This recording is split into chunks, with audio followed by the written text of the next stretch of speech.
கற்றது கைமண் அளவு, கல்லாதது உலகளவு அப்படிங்கிற பழமொழிக்கு ஏற்றபடி பள்ளிக்கூடத்து நாட்களில் தொடங்கி இந்த நாள் வரைக்கும் எதையாச்சும் கற்றுக்கணும் அப்படின்னு துடிக்கிறவங்களுக்கான இடம் தாங்க இது.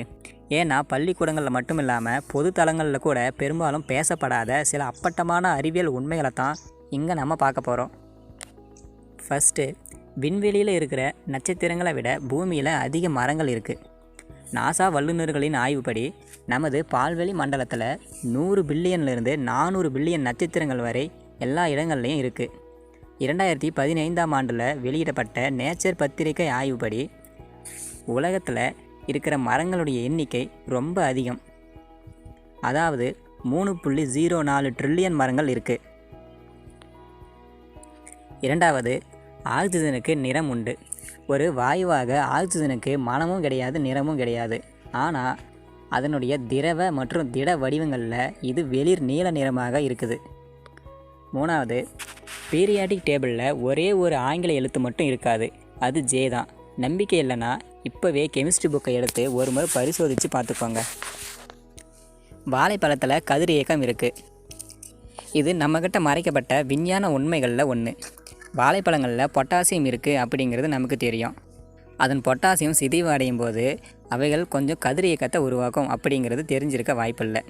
இதுக்காக நீங்கள் கவலைப்பட வேண்டியதில்லை. கதிர்வீச்சு விஷத்தை உட்கொள்கிறதுக்கு நம்ம ஒரே நேரத்தில் 1 கோடி வாழைப்பழங்களை சாப்பிடணும். ஐந்தாவது, குளிர்ந்த தண்ணீரை விட சூடான நீரே வேகமாக உறையுது. இந்த உண்மை சற்று முரண்பாடாக இருக்கலாம். இது பெம்பா விளைவு அப்படின்னு சொல்லப்படுது. அதாவது இதை கண்டறிஞ்ச டான்சானிய மாணவர் எராஸ்டோ பெம்பாவின் பெயரவே இதுக்கு வச்சுருக்காங்க. நீர் துகள்களின் வேகத்தொகையானது குறிப்பிட்ட சூழலை கொண்டிருக்கும்போது அது சூடாக இருக்கும்போது இன்னும் சீக்கிரமே உறையுது அப்படின்னு சொல்லப்படுது. ஆறாவது, குளிர்ந்த தண்ணீரானது சூடான நீரை விட சீக்கிரமே வெப்பப்படுது. பெம்பா விளைவுக்கான காரணத்தை ஆராயும் ஆராய்ச்சியாளர்கள் இந்த கண்டுபிடிப்பையும் உறுதி பண்ணியிருக்காங்க. கூடுதல் சுவாரஸ்யம் என்னன்னா, இதற்கு இன்வெர்ஸ் பெம்பா விளைவு, அதாவது தலையில் பெம்பா விளைவு அப்படின்னு பெயர் வச்சுருக்காங்க. ஏழாவது, மனிதர்கள் பூஞ்சைக்கு தொடர்புடையவர்களாம். கேம்பிரிட்ஜ் பல்கலைக்கழகத்தின் மூலமாக கடந்த 2015ஆம் ஆண்டில் நடைபெற்றப்பட்ட ஆய்வின்படி தாவரங்களிலிருந்து வந்த மரபணுக்களின் வழியாக மனிதகுலம் உருவாகியிருக்கலாம் அப்படின்னு அறியப்பட்டிருக்கு. இந்த ஆய்வானது சுமார் 1% மனித மரபணுக்களானது தாவரங்களிலிருந்து பெறப்பட்டிருக்கு அப்படின்னு சொல்லுது. ஆனால் நம்ம கவலைப்பட வேண்டியதில்லை.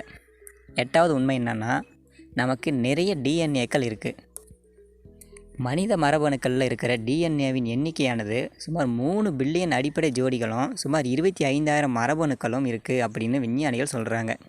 மனித உடலில் 10 ட்ரில்லியன் செல்களும் அந்த மரபணுவின் முழு நகலும் காணப்படுதான்.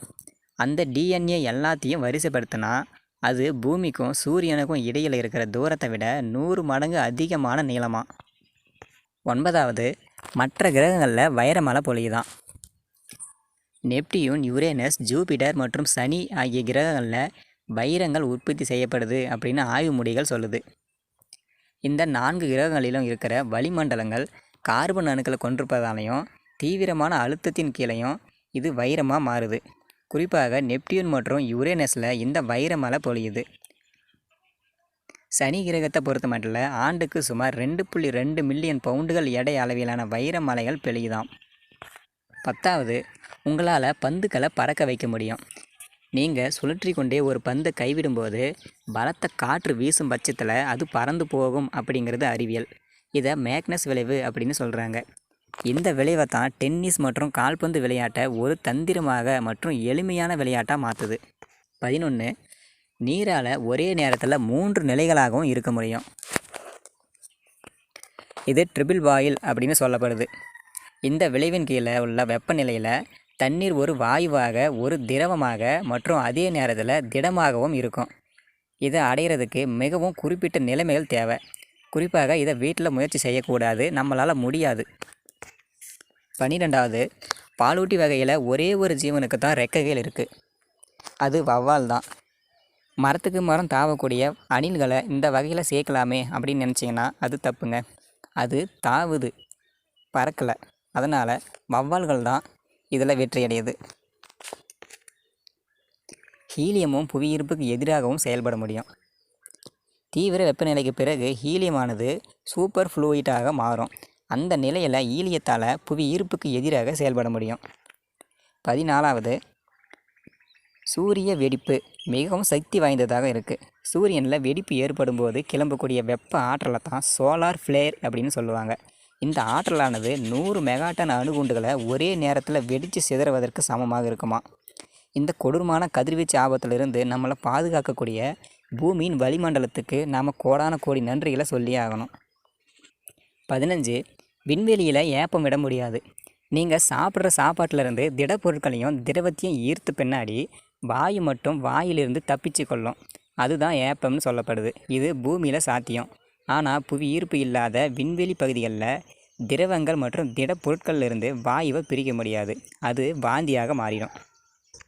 16, உங்களுடைய உடலில் பாதி பங்கை பாக்டீரியாக்கள் ஆளுது. மனித உடலில் 39 ட்ரில்லியன் பாக்டீரியாக்களும் 30 ட்ரில்லியன் மனித உயிரணுக்களும் இருப்பதாக கடந்த 2014ஆம் ஆண்டில் நிகழ்த்தப்பட்ட ஆய்வில் சொல்லப்பட்டிருக்கு. இந்த ஆய்விற்கு முன்னாடி வரைக்கும் மனித உடலில் 10க்கு 1 அப்படிங்கிற விகிதத்தில் தான் பாக்டீரியாக்கள் இருந்திருக்கணும் அப்படின்னு நம்பப்பட்டிருந்துச்சு. 17, ஆண்களை விட பெண்களால் அதிக நிறங்களை காண முடியுமா.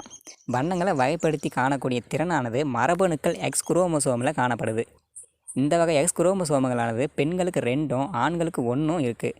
அதனால் பெண்களால் ஆண்களை விட கொஞ்சம் அதிக அளவிலான வண்ணங்களை பிரித்து பார்க்க முடியுமா. 18, பிரபஞ்சத்தில் பெரும்பாலான பகுதியில் என்ன இருக்குது அப்படிங்கிறது நமக்கு தெரியாது.